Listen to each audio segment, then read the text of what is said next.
My husband was cheating with my sister while I cared for his dying mother. At our divorce hearing, Emma panicked and screamed.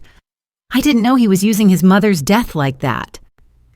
The judge's face went cold, and I knew my months of strategic planning were about to pay off in ways that would completely destroy both their lives. I'm Catherine, and I need you to understand something before I tell this story. I'm not the naive, trusting wife that Marcus and Emma thought they were manipulating. I'm a forensic accountant who specializes in uncovering financial fraud for major corporations. My job is literally finding hidden assets, tracking money trails, and building bulletproof cases that destroy people's careers. They had no idea who they were really messing with. At 28, I thought I had the perfect marriage. Marcus was a successful regional sales manager for a medical device company, pulling in $145,000 annually. We'd built what looked like an ideal life together. Our house was worth $380,000. We had $95,000 in combined savings and an investment portfolio I'd carefully managed to reach $127,000. More importantly, I genuinely loved him and believed he loved me back. My sister Emma, 2 years younger and chronically unemployed, had always been the family wild card, but I'd supported her through countless crises because that's what sisters do. Everything changed 6 months ago when Marcus's mother, Helen, was diagnosed with stage 4 pancreatic cancer. Helen had been like a second mother to me, and when she needed full-time care, I didn't hesitate. I took a leave of absence from my $78,000 per year position at Crawford & Associates to move in with Helen 2 hours away, coming home only on weekends. The financial sacrifice was significant, losing $6,500 monthly while paying for Helen's care expenses. But I thought we were investing in family. Marcus seemed grateful for my dedication, constantly thanking me for being there when it mattered most. Emma started visiting more frequently, claiming she wanted to help with Helen's care, though she mainly sat around scrolling through her phone while I handled the actual caregiving. I was too exhausted to address her laziness, and Marcus kept praising her for supporting our family during this difficult time. What I didn't realize was that they were supporting each other in ways that had nothing to do with Helen's care. The first red flags appeared during Helen's final weeks. Marcus became distant during my weekend visits home, dismissing conversations about Helen's condition with comments like, I don't want to think about depressing stuff when you're finally here. Emma started taking mysterious phone calls, stepping outside and speaking in hushed tones. When I asked about these calls, she'd give vague answers about work opportunities or dating prospects, but something felt rehearsed about her responses. More concerning was their behavior around each other. Marcus and Emma began exchanging glances I couldn't interpret, and both seemed uncomfortable when all three of us were together. Emma started dressing up for her visits to our house, wearing makeup and doing her hair like she was going somewhere important, rather than just lounging around. Marcus's laundry began smelling like Emma's distinctive vanilla perfume, which I initially dismissed as cross-contamination from shared living spaces. Helen passed away on a Tuesday morning in September while I held her hand.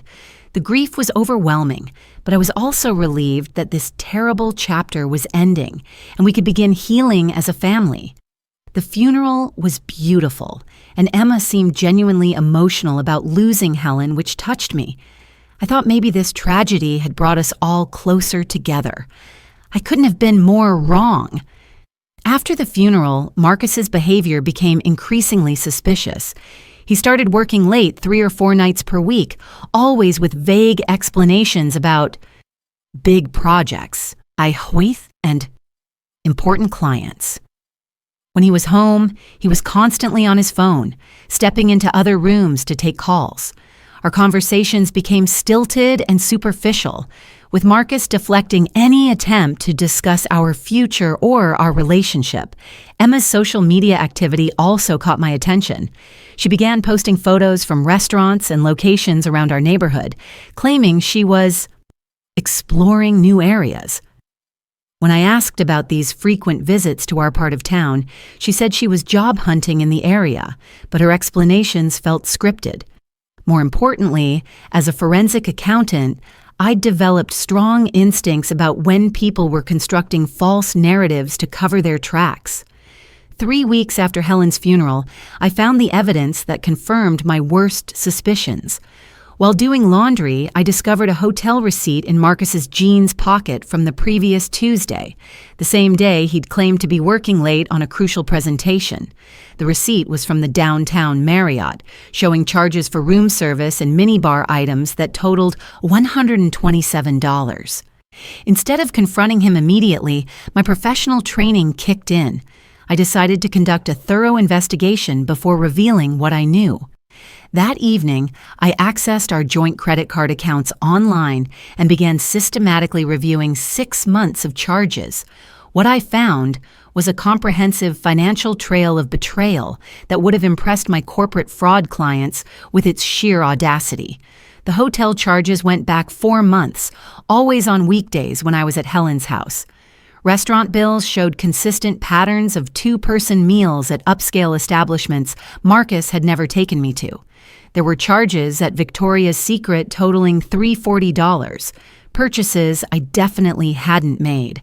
Most damning were charges at a jewelry store for $200, made during Helen's final week when I was focused entirely on her care. The timeline was devastating in its clarity. The affair had begun almost immediately after I started staying with Helen full-time, meaning they'd been planning this betrayal while I was sacrificing my career and emotional well-being to care for his dying mother. The total amount Marcus had spent on Emma during their affair was $8,300, all drawn from our joint accounts without my knowledge. But I didn't stop with credit card statements. As a forensic accountant, I knew how to dig deeper. I accessed our cell phone records through our family plan account and discovered that Marcus and Emma had been exchanging an average of 47 text messages and 12 phone calls daily during the past 4 months. The communication patterns showed they were in constant contact, with call durations averaging 18 minutes each.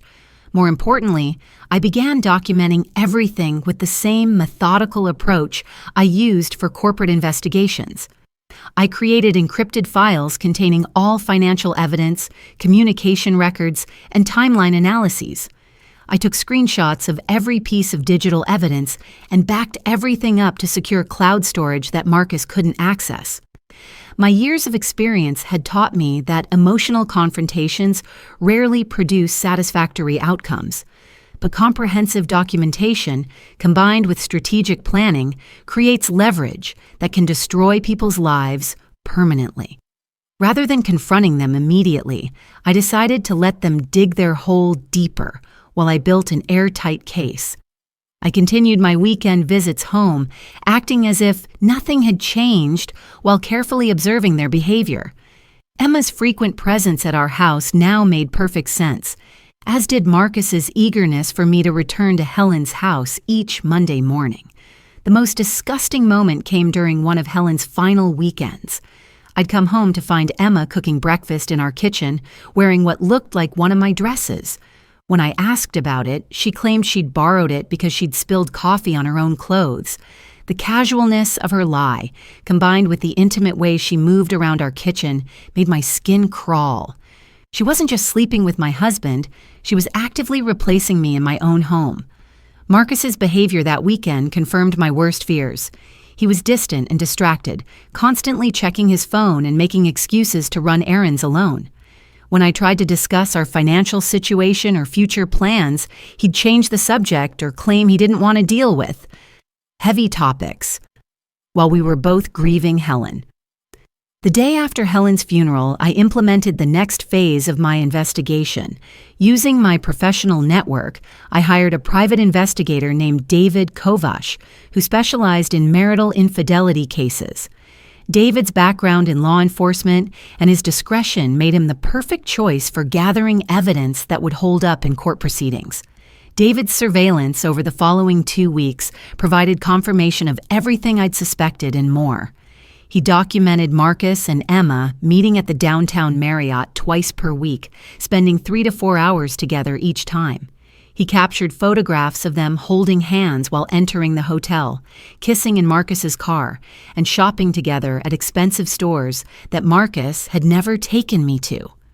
More importantly, David used his connections to obtain additional financial records that I couldn't access independently. He discovered that Marcus had recently opened a separate credit card account that I knew nothing about, using it to spend an additional $300 on his affair with Emma. There were charges for expensive dinners, weekend getaways, and even couples' massage appointments. The financial betrayal was even more extensive than I'd initially calculated. David also uncovered something that transformed my anger into cold, strategic fury. Marcus had taken out a $200,000 life insurance policy on Helen 6 months before her diagnosis, listing himself as the sole beneficiary. The timing seemed coincidental until David obtained phone records showing that Marcus had discussed this policy with Emma in multiple text messages, including one where he'd written, "The money will help us start our new life together once this is all over." This discovery changed everything. Marcus wasn't just cheating on me while I cared for his dying mother. He was financially benefiting from her death and planning to use that money to fund his new relationship with my sister. The level of calculated coldness required for this plan was breathtaking in its cruelty. Armed with comprehensive evidence of Marcus's financial infidelity and insurance fraud scheme, I contacted Rebecca Patterson, the best divorce attorney in our city. Rebecca had built her reputation destroying unfaithful spouses in high-profile cases, and her initial consultation confirmed that I had one of the strongest marital misconduct cases she'd seen in 15 years of practice. "Your documentation is exceptional," Rebecca told me during our first meeting. "Most clients come to me with suspicions and emotions. You're bringing me a complete fraud investigation that would impress federal prosecutors. We can absolutely destroy him financially and professionally." Rebecca's strategy was multifaceted and devastating. First, we would file for divorce based on adultery and financial misconduct, seeking maximum asset division and alimony based on Marcus's systematic deception. Second, we would report the suspicious life insurance policy to state insurance fraud investigators, potentially triggering criminal charges. Third, we would pursue a separate civil suit for the intentional infliction of emotional distress, seeking additional financial damages. Most importantly, Rebecca explained how Marcus's affair spending and hidden assets would influence the property division. Under our state's laws, dissipation of marital assets through infidelity could result in him forfeiting his claims to significant portions of our shared wealth. Between our house equity, savings, investment accounts, and Marcus's retirement benefits, we were looking at approximately $602,000 in total marital assets that could be subject to unequal division in my favor. The insurance fraud angle was particularly valuable because it demonstrated Marcus's systematic deception and financial manipulation. If prosecutors determined that he'd obtained the policy under false pretenses or with foreknowledge of Helen's condition, he could face criminal charges carrying up to 10 years in prison and $100,000 in fines. While Rebecca prepared our legal strategy, I continued my double life at home, acting as if nothing had changed while systematically gathering additional evidence. I installed hidden recording apps on our shared iPads that captured conversations between Marcus and Emma when they thought I was at Helen's house. I documented every lie Marcus told me about his whereabouts, every unexplained expense, and every suspicious behavior pattern. The recording that sealed their fate came during my final weekend caring for Helen. I'd placed the iPad in our living room before leaving Monday morning, and it captured a conversation between Marcus and Emma that was so damning it made Rebecca smile when I played it for her. "I can't wait for this to be over so we can be together properly," Emma said. "Soon, baby," Marcus replied. The insurance payout should come through within 60 days of her death. That's $200,000 to start our new life, plus whatever I can hide from the divorce if she actually finds out about us. Owned? She's so focused on playing the perfect daughter-in-law that she has no idea what's happening right under her nose. Emma laughed.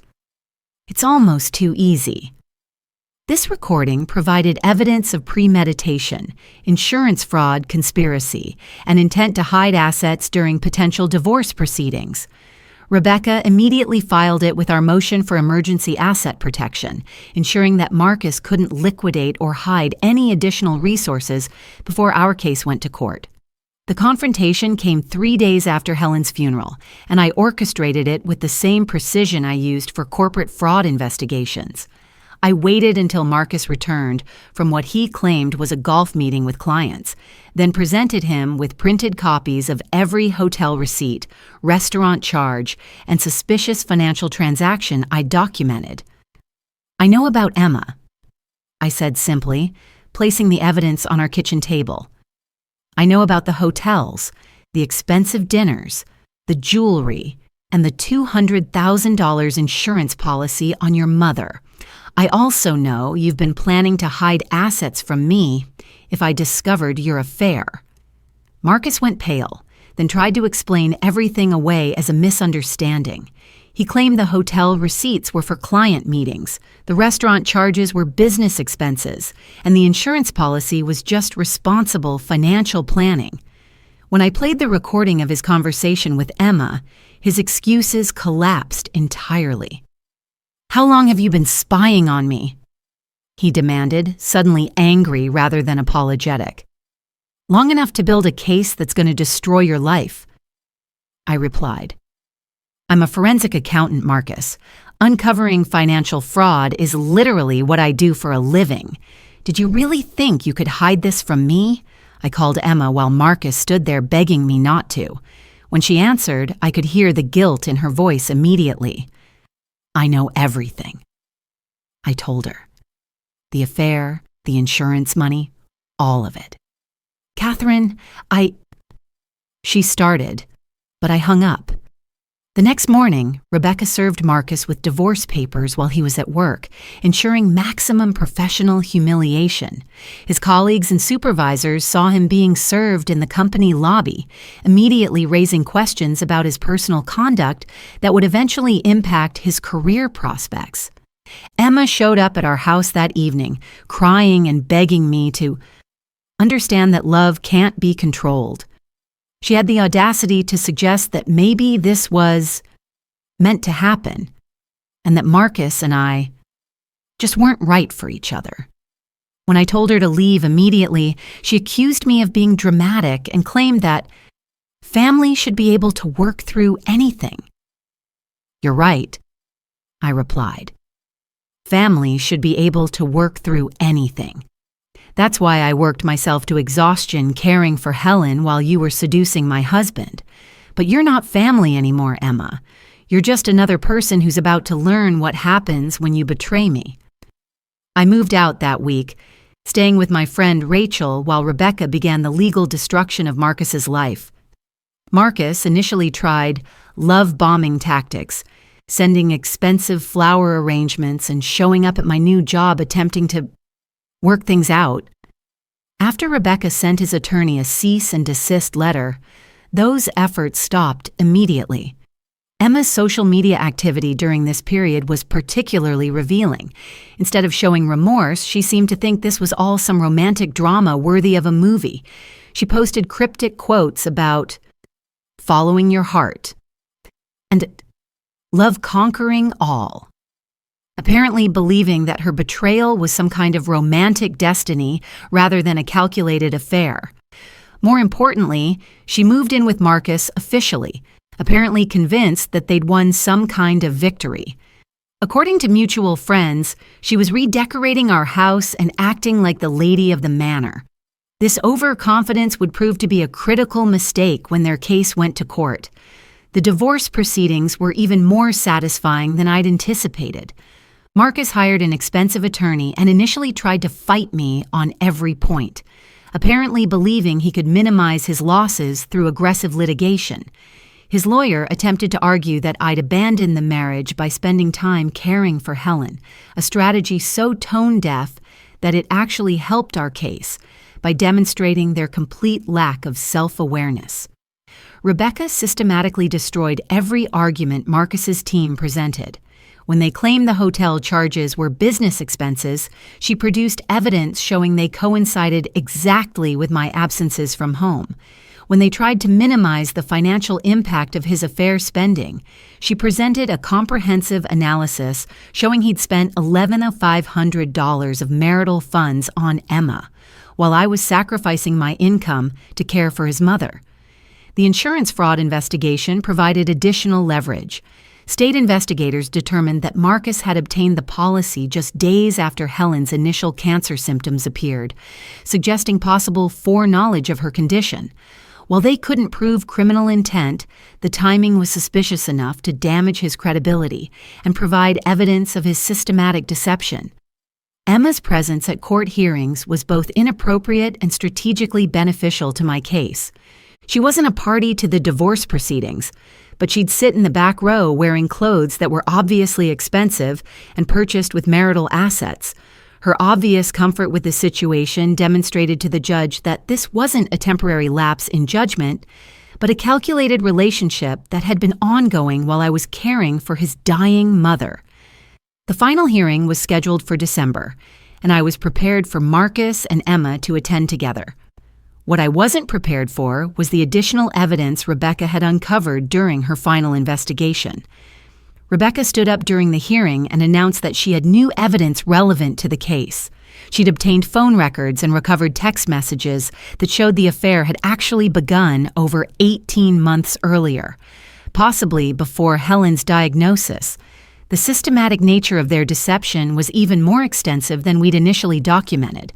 But the nuclear bomb came when Rebecca revealed that Marcus had discussed the insurance policy with Emma in text messages, including jokes about how the money would fund their new life together.